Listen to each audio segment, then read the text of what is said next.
صباح الخير، ازيكم يا جماعة؟ هنعمل النهاردة الكوارع الجميلة دي، قطع الكوارع الخطيرة. مش كل الناس بتحب الكوارع، لكن احنا هنعملها بقى بطريقة حلوة جدا، وانا واثقة ان هي هتعجبكم. كوارع بقى كمان مع الورق العنب حلوة قوي قوي. وهنبدأ دلوقتي مع بعض. بس لو أول مرة تشوفوني، أنا فايزة عبد الله، وهنعمل دلوقتي مع بعض بالشكل الخطير ده والطعم التحفة. بس شوفوا الفيديو للآخر، وما تنسوش تعملوا اشتراك في القناة ولايك وشير عشان يوصلكم كل جديد.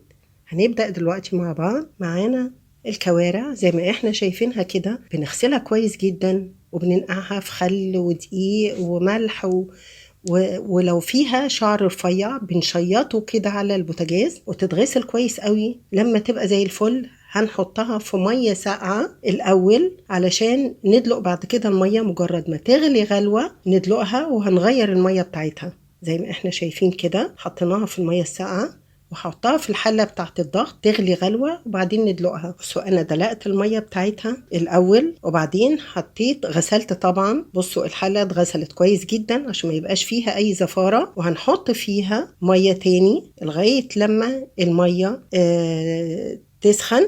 وبعدين حطيت البصل وحطيت ورق اللورة وحطيت الحبهان وحطيت فصوص مستكة وحطيت تاني الكوارع. هقفل عليها حلة الضغط وهسيبها بقى حوالي زي ساعة لما تستوي. لو ما فيش حلة الضغط بتسيبيها تنسيها شوية وتوطي عليها البوتاجاز لما تاخد سويتها قوي قوي براحتها. هنعمل بقى دلوقتي مع بعض الورق العنب، نجهزه لغاية لما تستوي الكوارع. معانا زي ما احنا شايفين الورق طبعا اتغسل كويس، وبعدين حطيناه اتسلق. بس مجرد ما بيتحط غلوة على النار وبنشيله. هنعمل بقى الخلطة بتاعة المحشي.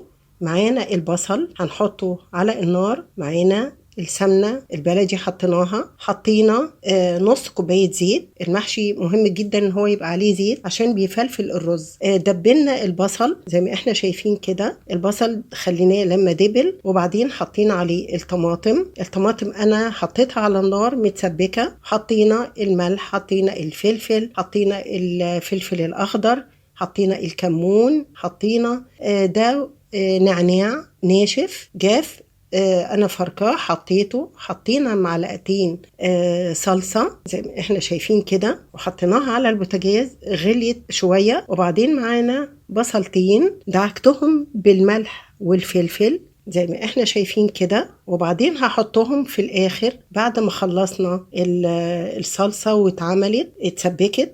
حطينا البصل اللي هو الني، بيدي ريحة وطعم حلو قوي. ده كده بيتحط في الآخر. وبعدين معانا طبعا بعد كده الخضرة، معانا الشبت والكزبرة والبقدونس مغسولين ومتقطعين رفيع. أنا هحطهم كده في الآخر، ما بحطهمش طبعا على النار علشان اللون الخضرة ما تتغيرش. كده خلصنا الخلطة بتاعتنا. هحط بقى الرز مغسول. هحط الرز على الخلطة. وبعدين معانا الورق، أنا كنت رصاه زي ما احنا شايفين كده، وجبنا طبعا طريقة اللف الورق العنب قبل كده. هجيب الورقة الخشنة من فوق والناعمة تكون من تحت. هنحط كذا واحدة كده مع بعض عشان نخلص بسرعة. وبنحط بالمعلقة كل ورقة، بنحط عليها معلقة صغيرة من الرز.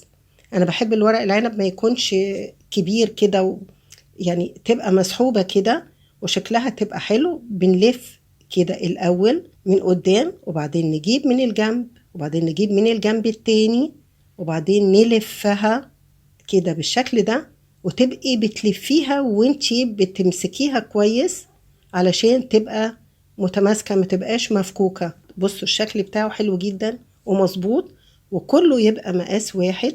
ولو معايا ورق عنب صغير بحط ورقتين مع بعض صغيرين، ولو ورقة كبيرة بنحط نص الورقة بنقطعها نصين، يعني الورقة بنقطعها نصين.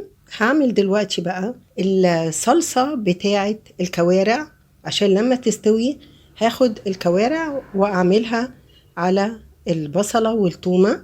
عملنا بصلتين كده وهحمرهم، ومعانا فصين توم برضو ههرسهم كده واحطهم على البصلة على النار بالمادة الدهنية طبعا. بعد ما اصفرت شوية او دبلت، حطينا معلقتين كبار صلصة وكوباية طماطم، وبعدين هحط عليها الكمون، الفلفل الاسود، الفلفل الحار، فلفل اخضر، الملح. هنقلبهم. دي هنخليها اللي هي الصلصة بتاعت الكوارع. انا عندي الكوارع كده استوت.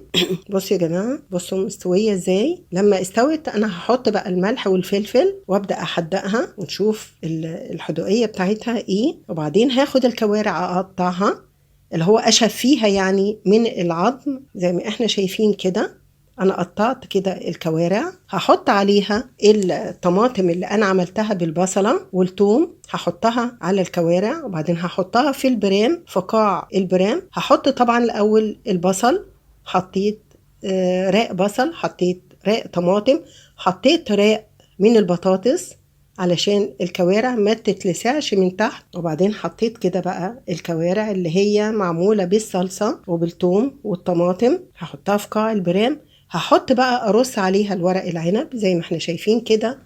رصيت كده الورق العنب على الكوارع. بصوا لغاية لما كملت البرام، وفي بس حوالي زي 2 سنتي 3 سنتي فوق في البرام علشان الشوربة لما احطها معانا. دلوقتي الشوربة بتاعة الكوارع مش هخلي المحشي طبعا كله بشوربة الكوارع عشان ما تبقاش تقيلة.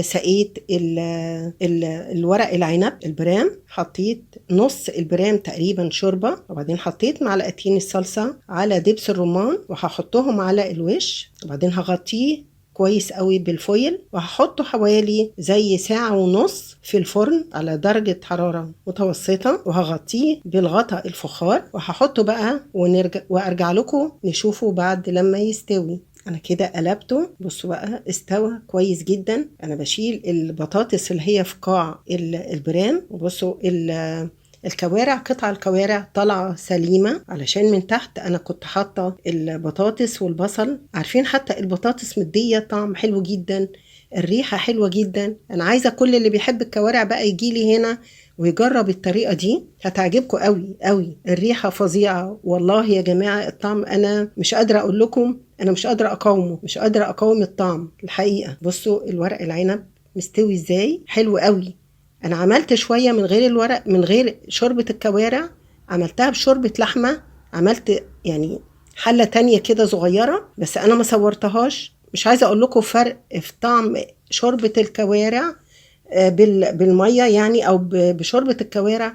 طعم تاني خالص، موديكي في حته تانية خالص. طعمها حلو جدا. وبصوا الكوارع، بص شكلها. يلا انا مستنيه رايكم في الكومنتات، ويا ريت تجربوها. وما تنسوش طبعا لو عجبكم الفيديو تعملوا اشتراك ولايك وشير عشان يوصلكم كل جديد انا بنزله. والى اللقاء في فيديو جديد.